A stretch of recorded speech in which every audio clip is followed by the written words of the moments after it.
네, 안녕하십니까. 해커스 공무원학원 행정학 면접 지방자치론 대표강사 추철입니다. 반갑습니다. 오늘은 2020년 지방직 행정학개론 해설 시간을 갖도록 하겠습니다. 시험 전체를 일단 총평을 해보자면 굉장히 조금 평이한 시험이었다. 이렇게 생각이 됩니다. 제가 평소에 강조 드린 데서 다 나왔고요. 정상적으로 제 강의를 이수하신 분이라면 20문제에 다 맞을 수 있는 정도의 시험이었다 생각을 합니다. 그런데 이제 출제의 전체적인 방향성은 좋다고 보여요. 왜냐면 실제 행정학 자체를 열심히 공부한 사람은 좋은 점수를 받을 수 있고, 그렇지 않으면 좋은 점수를 못 받는 시험이었다고 생각이 됩니다. 그래서 지엽적이거나 너무 단편적인 데 집착하지 마시고 전체적인 행정의 흐름을 이해를 하시면, 설령 만약에 또 모르는 문제라고 해도 실제 행정학 공부가 돼 있는 수험생이라면 풀 수 있는 형태의 문제가 주어졌다 생각을 합니다. 하나하나 해설을 간단하게 해보겠습니다. 문제 1번, 작은 정부를 적극적으로 옹호하는 것은 1번, 행정권 우월화를 인정하는 정치행정이론론. 네, 행정권 우월화를 인정하는 정치행정이론입니다. 자, 원래 정치와 행정 중에서는 정책 결정인 정치가 정책 집행인 행정보다 더 우월해야 되는데, 행정권이 심지어 정치보다도 우월하다라는 것은 큰 정부를 옹호하는 입장이겠죠. 대표적인 이론으로 발전행정론 등이 있다. 그죠? 틀렸고요. 2번, 경제공황 극복을 위한 뉴딜 정책. 네, 뉴딜 정책은 경제공황을 극복하기 위해 정부가 적극적으로 개입하는 정책이죠. 따라서 이것도 정부의 역할을 크게 보기 때문에 틀렸습니다. 3번, 사회복지 프로그램의 확대. 네, 사회복지 프로그램이라는 것은 일종의 재분배 정책으로 볼 수 있고요. 사회복지 프로그램이 확대되면 그만큼 정부 지출이 커지기 때문에 큰 정부 지향의 정책으로 봐야 되기 때문에 작은 정부를 적극적으로 옹호한다고 할 수 없겠네요. 4번, 신공공관리론. 이게 정답이네요. 신공공관리론은 오일 쇼크, 스태그플레이션과 같은 정부 실패를 해결하기 위해서 시장주의를 지향하는 입장이죠. 따라서 작고 효율적인 정부를 지향하는 만큼 정답은 4번. 문제 2번, 지방재정의 세입 항목 중 자주재원에 해당하는 것은 1번, 지방교부세. 네, 지방교부세는 국가가 내려주는 재정조정제도죠. 누구나 다 알고 있다. 그죠? 보특, 소부 네 가지가 있다. 자주재원이 아니라 의존재원이죠. 2번, 재산 임대 수입. 네, 재산 임대 수입이 대표적인 세외 수입이죠. 세외 수입은 사실 뭐죠? 지방정부가 걷는 자주재원 중 조세를 제외한 수입이다. 이렇게 보는 거죠. 따라서 지방정부는 응익성을 지향하고 갈수록 시장적 정부 모형을 지향하고 있기 때문에 이러한 세액 수입이 점점 확대되고 있고요. 지방정부의 재산임대 수입은 대표적인 자주재원이겠네요. 세액 수입으로서 자주재원입니다. 정답은 2번이고요. 실제 시험에서는 너무나 명명백백한 정답인 만큼 그 이하 3, 4번은 안 읽어보셔도 될 것 같아요. 우리는 마저 정리를 해보겠습니다. 3번, 조정교부금. 네, 조정교부금은 뭐죠? 광역지방자치단체가 기초지방자치단체의 재정격차를 조정해주기 위해서 내려오는 거죠. 이것도 기초지자체가 광역지자체에게 의존하고 있는 의존지원이죠. 4번, 국고보조금. 네, 국고보조금은 국가시책을 장려하기 위해서 중앙정부가 지방정부에게 내려보내주는 수직적 재정조정제도죠. 의존지원입니다. 의존재원입니다. 그죠? 정답은 2번. 문제 3번, 기능구조와 사업구조의 통합을 시도하는 조직 형태는 너무 쉽죠. 기능구조와 사업부재 구조의 화학적 결합을 시도하는 조직, 그죠? 매트릭스 구조, 매트릭스 조직. 정답은 3번. 이런 문제는 정말 학급 문제입니다. 그죠?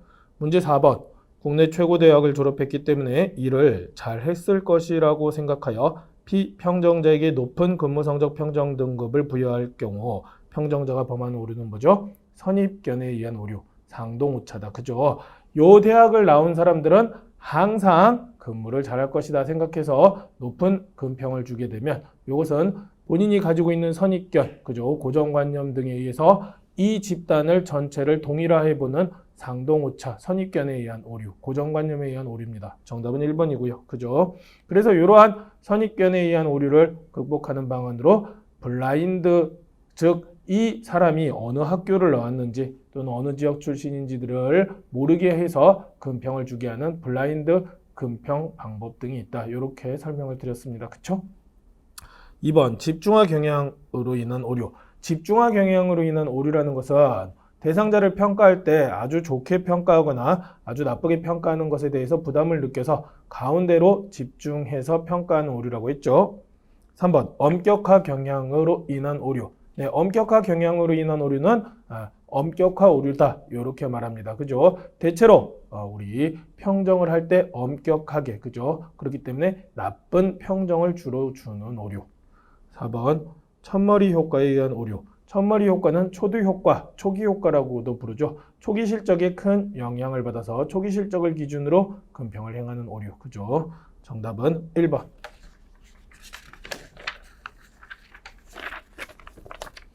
문제 5번 행정 가치에 대한 설명으로 옳지 않은 것은 1번 공익 과정설에 따르면 사익을 초월한 별도의 공익이란 존재할 수 없다. 그렇죠. 공익 과정설은 공익이라는 것도 경험적으로 존재한다. 따라서 사익을 초월한 공익이라는 것은 없다고 보는 입장이죠. 그에 비해서 공익 실체설은 공익이라는 것은 경험 이전에 실제로 존재한다. 따라서 공익 실체설은 실제설 또는 선험설이라고도 하죠. 2번 롤스는 사회정의의 제1원리와 제2원리가 충돌할 경우 제1원리가 우선이라고 주장한다. 그렇죠. 제1원리가 제2원리에 우선하고요. 제1원리는 타인의 자유를 침해하지 않는 범위 내에서는 자신의 자유를 마음껏 행할 수 있는 원리고요. 그죠? 제2원리는 그 다음에 기회균등의 원리가 제2원리 중에 제1원칙, 제2원리 중에 제2원칙, 가장 마지막 원칙이 뭐죠? 차등 조정의 원칙. 조정을 할 때 가장 불우한 자에게 이득이 되게끔 조정해야 된다. 그런데 1원리는 2원리에 우선하고요. 기회균등의 원리는 차등조정의 원리에 우선한다. 그죠? 3번 파레토 최적 상태는 형평성 가치를 뒷받침하는 기준이다. 아니죠. 파레토 최적은 형평은 고려하지 않고요. 사회 내의 자원 배분이 최적으로 배분이 돼 있어 사회의 효율성이 극대화되어 있는 상태다. 그죠? 그렇기 때문에 이 파레토 최적의 원칙은 효율성만을 고려한 개념이고요. 형평성과 상관이 없다. 그죠? 정답은 3번. 4번 근대 이후 합리성은 목표를 달성하는 수단과 관련된 개념이다. 그렇죠. 우리 행정가치에 대해서 목적적 가치, 목표적 가치는 뭐밖에 없다? 공정, 복지, 형평자밖에 없다. 그죠? 공익, 정의, 복지, 형평, 자유. 그죠? 그 외에는 전부 수단적 가치다. 정답은 3번이네요. 문제 6번 기술과 조직 구조의 관계에 대한 페로의 설명으로 옳지 않은 것은 1번 정형화된 기술은 공식성 및 직권성이 높은 조직 구조와 부합한다. 그렇죠. 정형화된 기술은 공식성 및 직권성이 높은 구조. 그죠? 그렇기 때문에 이 정형화된 기술은 아주 일상적인 기술. 그죠? 평범한 가장 쉬운 공식성 직권성이 가장 높다. 그쵸? 2번 비정형화된 기술은 부하들에 대한 상사의 통솔 범위를 넓힐 수밖에 없을 것이다. 네, 비정형화된 기술이라는 것은 가장 어려운 기술이죠. 우리가 통솔 범위는 쉬울수록 넓어진다. 그죠? 어려울수록 좁아진다고 했어요. 비정형화된 기술은 비일상적 기술로 가장 어려운 기술이기 때문에 통솔 범위가 좁아야 됩니다. 정답은 2번이네요.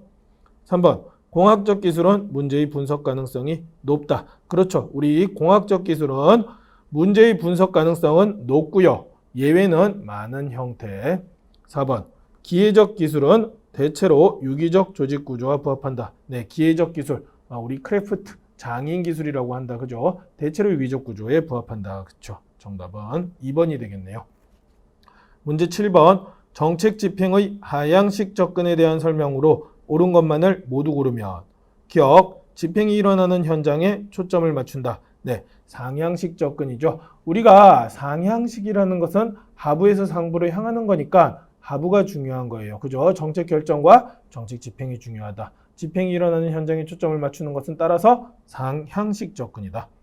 니은 일선 공무원의 전문 지식과 문제 해결 능력을 중시한다. 마찬가지죠. 일선 공무원이라는 것이 우리 립스키가 말한 일선 관료제에서 말한 일선 관료들. 그죠? 하급직 경찰, 사회복지 공무원, 우리 국공립학교 교원들 이런 사람들. 실제로 이런 사람들이 정책 집행 현장에서 어떻게 정책 집행하는지가 더 중요하고 따라서 그들의 전문 지식과 실제 집행 현장의 문제 해결 능력을 중시한다. 상향식. 하부가 더 중요한 정책 집행자가 더 중요한 상향식 접근이라고 봐야겠죠. 디귿. 하위직보다는 고위직이 주도한다. 요게 하향식이죠. 왜? 상부가 고위직이고요. 그죠? 따라서 이 상부에 있는 고위직을 중시한다. 정책 집행자와 정책 결정자 중에서는 정책 결정자를 중요한다. 하향식 접근이네요. 디귿은 옳은 설명이고요. 리얼. 정책 결정자는 정책 집행에 영향을 미치는 정치적, 조직적, 기술적 과정을 충분히 통제할 수 있다. 그렇죠. 정책 결정자가, 즉 상부가 모든 걸 통제할 수 있는 힘과 권력을 쥐고 있다. 뭐죠? 하향식 접근이죠. 디귿 리얼이 옳은 설명이네요. 정답은 4번.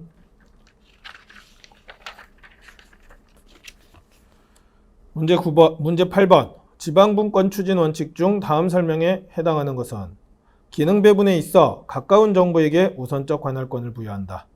민간이 처리할 수 있다면 정부가 관여해서는 안 된다. 가까운 지방정부가 처리할 수 없는 업무에 상급 지방정부나 중앙정부가 처리할 수 있는 업무에 상급 지방정부나 중앙정부가 관여해서는 안 된다. 뭐죠? 보충성의 원칙이죠. 너무나 다 잘 알고 있는 거다. 그죠? 지역 주민과 가까운 정부가 먼저 행하고 그 지역 주민과 가까운 정부가 그 일을 하지 못할 때 그 다음으로 가까운 정부, 그도 못하면 그 다음으로 가까운 정부. 우리나라의 조직구조 형태를 보자면 어떤 형태? 지방자치단체 중에 기초지방자치단체가 우선적으로 행하되 기초지방자치단체가 할 수 없을 경우에 광역지방자치단체가 어떻게? 보충적으로 처리한다. 광역지방자치도 할 수 없을 경우에 어떻게 한다? 중앙정부가 보충적으로 처리한다. 우리 매번 본 거다. 사실 이것도 너무 쉬운 문제다. 그죠? 1번 보충성의 원칙. 문제 9번 조직 구성 원리에 대한 설명으로 옳지 않은 것은 1번 분업의 원리. 일은 가능한 한 세분해야 한다. 그죠? 분업이라는 것은 업무를 나눈다라는 뜻이죠. 다르게 표현하면 일을 세분한다. 좁게 나눈다. 2번 통솔범위 원리. 한 명의 상관이 감독하는 부하의 수는 상관의 통제 능력 범위 내로 한정해야 된다. 그렇죠. 그렇기 때문에 이 통솔범위 원리는 사실 상관의 통제 능력이 한계가 있기 때문에, 즉 통솔범위 원리가 존재하기 때문에 계층제가 존재한다고 했어요. 그죠? 3번 명령 통일의 원리. 여러 상관이 지시한 명령이 서로 다를 경우 내용이 통일될 때까지 명령을 따르지 않아야 한다? 전혀 아니죠. 명령 통일의 원리는 조직 구성원은 한 사람의 상관에게만 명령을 받고 그 사람에게만 보고해야 한다. 이 뜻이죠. 답은 3번. 4번 조정의 원리. 권한 배분의 구조를 통해 분화된 활동들을 통합해야 한다. 그렇죠. 왜? 분업화되어 있기 때문에. 따라서 분업화의 원리가 있기 때문에 조정의 원리도 필요한 것이다. 맞네요. 정답은 3번만 옳지 않습니다. 문제 10번. 직업공무원제의 단점을 보완하는 것으로 옳지 않은 것은 직업공무원제의 단점이라는 것은 신분보장이 되고 그에 따른 공무원이 무사한 일 등이 단점으로 볼 수 있겠죠. 1번 개방형 인사제도. 그렇죠. 개방형 인사제도는 폐쇄적으로 운영되는 직업공무원제의 폐쇄성을 보완할 수 있다. 따라서 각 분야의 외부 전문가들을 채용함으로써 직업공무원제도의 단점을 보완해서 공직 내부에 활력을 기할 수 있다. 선지 2번 계약제 임용제도. 계약제 임용제도. 그리고 선지 3번 계급정년제. 계약직 임용이나 계급정년은 뭐죠? 그 계약이 끝나면 공무원이 나가야 되는 거예요. 그죠? 계급정년은 뭐죠? 그 계급 내에서 승진을 못하면, 일정 기간 동안 승진을 못하면 정년이 돼서 연령 정년에 달하지 않더라도 나가야 되는 겁니다. 그죠? 이런 계급제나 이런 계약직 임용제도나 계급정년제 같은 경우에는 따라서 공무원 집단이 연령까지 정년이 완벽하게 보장되는 점을 보완해서 공무원 집단이 보수화나 무사한 일주의를 보완할 수 있다. 맞네요? 4번 정치적 중립의 강화? 아니죠. 직업공무원제는 정치적 중립을 전제로 합니다. 그죠? 직업공무원제는 정치적 중립인 실적주의가 확립되고 그 이후에 나온다고 보는 것이 일반적이에요. 그렇죠? 그렇기 때문에 정치적 중립 강화가 직업공무원제의 단점을 보완하는 것이 아니라 오히려 정치적 중립의 완화, 정치적 중립을 완화해서 역관제적 요소를 도입하는 것이 신분보장되는 직업공무원제도의 단점을 보완할 수 있겠죠. 정답은 4번이네요. 문제 11번 A 예산제도에서 강조하는 기능은 A 예산제도는 당시 미국의 국방장관이었던 맥나마라에 의해 국방부에 처음 도입되었고 국방부의 성공적인 예산개혁에 공감한 존슨 대통령이 1965년에 전 연방정부에 도입하였다. 자, 뭐죠? 맥나마라에 의해 국방부에 시험적으로 도입되고 존슨 대통령이 연방정부에 확대한 예산제도. 네, 3번 기획예산제도죠. 우리 PPBS죠. 제가 대통령 PPBS 존슨 대통령 요거는 항상 알아야 된다. 그죠? 항상 말씀드렸죠. 그리고 이제 PPBS 뒤에 나오는 것이 이제 MBO 그다음 연기준 예산 이런 식으로 따라 나오게 되죠. 정답은 3번이 돼야 되겠네요. 기획예산제도에서 강조한 것은 기획이니까요. 통제는 LIBS에서 강조한 거고요. 관리는 PBS에서 강조한 거고요. 감축은 ZBB에서 강조한 거죠. 문제 12번 행정통제의 유형 중 외부 통제가 아닌 것은 자 1번 감사원의 직무감찰 처음부터 나왔네요. 감사원은 우리는 대통령 소속입니다. 따라서 행정부 내부 통제다. 정답은 1번이고요. 2번 의회의 국정감사 3번 법원의 행정명령 위법 여부 심사 4번 헌법재판소의 권한쟁의 심판 의회, 법원, 헌법재판소는 전부 행정부 외부죠. 따라서 전부 외부 통제입니다. 정답은 1번. 문제 13번 직위분류제의 단점은 1번 행정의 전문성 결여 아니죠. 직위분류제는 직무를 전문적으로 수행할 수 있는 직위가 뭔지를 분류해 놓고 실제 그 직무를 수행할 수 있는 사람을 뽑는 거죠. 따라서 계급제와 대비했을 때 행정의 전문성이 제고되는 제도라고 볼 수 있겠죠. 2번 조직 내 인력 배치의 신축성 부족. 네, 이게 직위분류제의 단점이죠. 따라서 직위분류제는 정말 그 직무를 수행할 수 있는 자를 직무 수행 능력을 담보할 수 있는 자를 자리에 앉히는 제도이기 때문에 전직이나 전보 등 수평적 인사 이동이 곤란합니다. 따라서 인력 배치의 신축성이 부족하다. 이렇게 표현하죠. 정답은 2번이네요. 3번 계급 간 차별 심화.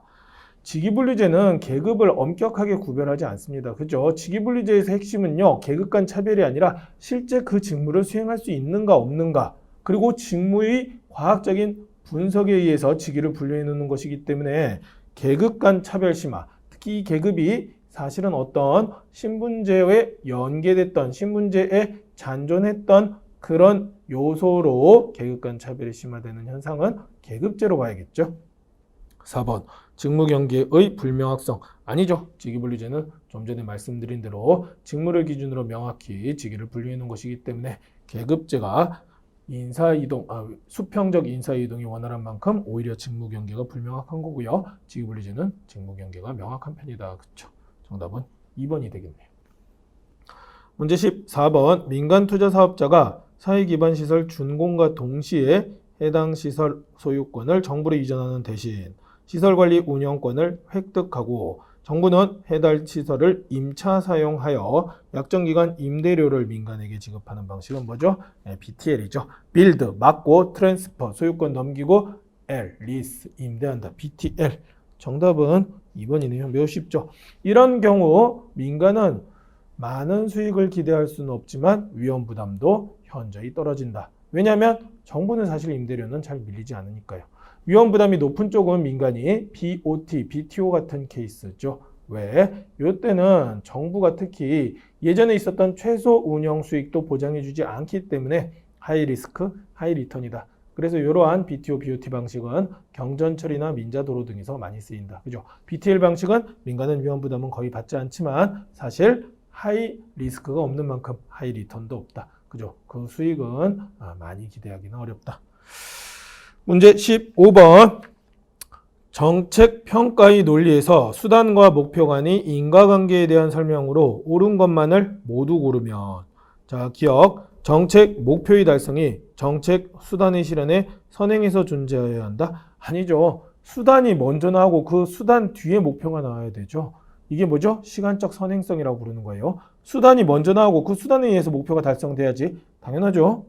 기억 틀렸다. 니은 특정 정책 수단 실현과 정책 목표 달성 간 관계를 설명하는 다른 요인이 배제되어야 한다. 그렇죠. 이게 뭐죠? 소위 말해서 경쟁 가설이 배제죠. 즉 정책 이외의 다른 경쟁적 요인이 종속 변수에 영향을 미치지 않아야 합니다. 그렇죠? 디귿 정책 수단의 변화 정도에 따라 정책 목표의 달성 정도도 변해야 한다. 그죠? 독립 변수와 종속 변수는 일정한 방향으로 변해야 된다. 그죠? 그래서 공동 변화의 입증 보통 이렇게 얘기한다. 시공경 세 가지가 다 있어야 된다. 기억은 선지 설명이 틀렸네요. 그래서 정답은 니은 디귿 4번이 되겠습니다. 문제 16번 비용 편익 분석에 대한 설명으로 옳지 않은 것은 1번 분야가 다른 정책이나 프로그램은 비교할 수 없다. 틀렸죠. 비용 편익 분석은 비용과 편익 모두를 화폐 가치로 환산하여 하는 분석 기법이기 때문에 비용과 편익이 다르더라도 화폐 가치로 환산하여 분석을 하는 것이라 충분히 가능하다. 따라서 분야가 다른 정책이나 프로그램도 비용 편익 분석은 가능하다. 이종 사업도 비용 편익 분석을 통해서 비교할 수 있다. 이렇게 얘기했죠. 1번부터 틀렸네요. 매우 쉬운 문제고요. 2번 정책 대안의 비용과 편익을 모두 가시적인 화폐 가치로 바꾸어 측정한다. 그렇죠. 그렇기 때문에 비용과 편익을 모두 가시적인 화폐 가치로 바꾸어 측정하는 만큼 분야가 다른 정책이나 프로그램도 비교할 수 있다. 3번 미래의 비용과 편익의 가치를 현재 가치로 환산하는데 뭐죠? 할인율을 적용한다. 그죠? 비용 편익 추정 시 추정된 미래에 투입될 비용과 발생할 편익을 현재 가치로 환산하기 위해서 할인율이라는 개념을 사용한다. 그쵸? 4번 편익의 현재 가치가 비용의 현재 가치를 초과하면 순 현재 가치는 0보다 크다. 그렇죠. 그럴 경우 편익 빼기 비용인 순 현재 가치는 0보다 크고 BC 라티오는 1보다 크다. 이렇게 말을 하죠. 정답은 1번. 문제 17번 정책 결정 모형에 대한 설명으로 옳은 것만을 모두 고르면 기억 만족 모형에서는 정책 결정을 근본적 결정과 세부적 결정으로 구분한다. 그죠? 자, 정답은 틀렸죠. 만족 모형이 정책 결정을 근본적 결정과 세부적 결정으로 구분하는 것이 아니죠. 근본적 결정과 세부적 결정으로 구분하는 것은 에지오니의 혼합 모형이다. 그죠? 만족 모형은 사이먼이 이야기한 거죠. 합리 모형의 비현실성을 극복하기 위해서 심리적으로 만족할 만한 수준에서 제한된 대안을 순차적으로 검토해서 결정한다는 이론이죠. 니은 점증주의 모형은 현상 유지를 옹호하므로 보수적이라는 비판을 받고 있다. 그렇죠. 점증주의 모형은 현상에서 점증된 형태의 변화만을 기대하기 때문에 현상 유지를 옹호하는 측면이 있고 그 결과 보수적이라는 비판이 있다. 디귿 쓰레기통 모형에서 의사결정의 4가지 요소는 문제, 해결책, 선택기의 참여자다. 그렇죠. 문, 해, 기, 참 이건 항상 외우고 있겠죠. 리얼 갈등의 준해결과 표준운영 절차의 활용은 최적 모형의 특징이다. 아니죠. 최적 모형은 드로가 이야기한 것이고요. 우리가 최적 모형의 특징하면 가장 먼저 생각나는 게 초합리성이죠. 갈등의 준해결과 표준운영 절차의 활용은 우리가 요건 회사 모형, 그죠? 앨리슨 2 모형의 특징이다. 이렇게 볼 수 있겠습니다. 그죠? 정답은 니은 디귿이네요. 3번. 문제 18번 조세지출 예산제도에 대한 설명으로 옳지 않은 것은 1번 세제 지원을 통해 제공한 혜택을 예산지출로 인정하는 것이다. 그렇죠. 사실 받아야 되는 조세를 받지 않음으로써 정부는 사실 그 받지 않은 만큼 지출을 한 셈이야. 그죠? 이것을 세제 지출이라고 한다. 이것을 예산 지출로 인정하는 것이다. 왜? 정부가 함부로 조세 감면을 하는 것을 막기 위해서. 그죠? 통제지향적이고 입법부가 행정부의 조세 지출을 통제하는 제도다. 2번 예산 지출이 직접적 예산 집행이라면 조세 지출은 세제상의 혜택을 통한 간접 지출의 성격을 띈다. 맞네요. 좀 전에 설명드린 거고요. 3번 따라서 직접 보조금과 대비해 눈에 보이지 않는 숨겨진 보조금이라고 이해할 수 있다. 그래서 조세 지출을 숨겨진 보조금이다. 이렇게 표현하기도 한다. 그죠? 사실상 정부가 받지 않은 조세만큼 보조해 준 것이니까요. 4번 세금 자체를 부과하지 않는 비과세는 조세 지출의 방법으로 볼 수 없다? 아니죠. 조세 지출은 세금을 받지 않는 것이기 때문에 세금을 아예 받지 않는 것도 조세 지출로 이해해야 되겠죠. 정답은 4번. 너무 쉬운 문제네요. 문제 19번 유비쿼터스 전자정보에 대한 설명으로 옳은 것만을 모두 고르면 기억, 기술적으로 브로드밴드와 무선, 모바일 네트워크, 센싱, 칩 등을 기반으로 한다. 그렇죠. 이런 유선, 무선, 통신, 방송이라는 영역을 넘어서 그죠? 그래서 유비쿼터스라는 것은 어떤 영역의 제한 없이 언제 어디서나 가능한 전자정보이기 때문에 브로드밴드, 무선, 모바일 네트워크, 센싱, 칩 등을 기반으로 한다. 네, 맞는 설명이죠. 니은 서비스 전달 측면에서 지능적인 업무 수행과 대기인의 수요에 맞는 맞춤형 서비스를 제공한다. 그렇죠. 단순 인터넷 맛을 이용했다는 것이 아니라 고객 맞춤형 서비스를 제공한다는 것이 유비쿼터스 전자정보다. 그렇죠. 디귿 anywhere, anytime, anywhere, any device, any network, any service 환경에 실현되는 정보를 지향한다. 그렇죠. 다 맞는 얘기네요. 쉬운 설명이네요. 이것도 모두 맞는 설명이니 4번이 정답이 되겠습니다. 문제 20번. 민원행정의 성격에 대한 설명으로 옳은 것만을 모두 고르면 기억, 규정에 따라 서비스를 제공하는 전달적 행정이다. 그렇죠. 민원 행정은 규정에 따라서 서비스를 제공하는 측면이라고 볼 수 있죠. 그러면 서비스를 제공하는 측면에서 보자면은 전달적 행정이다. 그렇죠. 니은 행정기관도 민원을 제기하는 주체가 될 수 있다. 만약에 행정기관에게 특정한 행위를 요구하는 것만으로는 민원이라고 할 수 없지만 행정기관도 그쵸 사경제의 주체로 무엇인가를 요구할 경우에는 민원의 주체가 될 수 있다고 했어요. 디귿 행정구제수단으로 볼 수 없다? 아니죠. 민원행정은 민원인이 어떤 행정에 대해서 불만을 가지거나 부당하다고 느꼈을 때 그 부분에 대해서 민원을 제기하는 것만큼 행정구제수단의 일종으로 볼 수 있겠죠.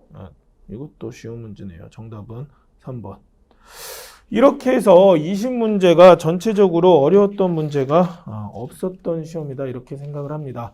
그래서 사실 지금 어제 오늘 계속해서 이 지방직 시험과 관련해서 선생님 덕분에 100점을 맞았습니다. 눈 감고 풀면 100점을 맞을 수 있었을 텐데 눈 뜨고 풀어서 95점밖에 받지 못했습니다. 이런 좋은 소식이 속속 들어오고 있어요. 그래서 우리 이 친구들과 함께 조만간 있을 관리형 면접반에서 뵙기로 했고요. 혹시 이번 시험에서 고득점을 획득하지 못했다고 하더라도 조철현의 쉬운 행정학 커리를 올바르게 이수하시면 다음 시험에서는 얼마든지 좋은 결과를 받을 수 있을 것이라고 생각을 합니다.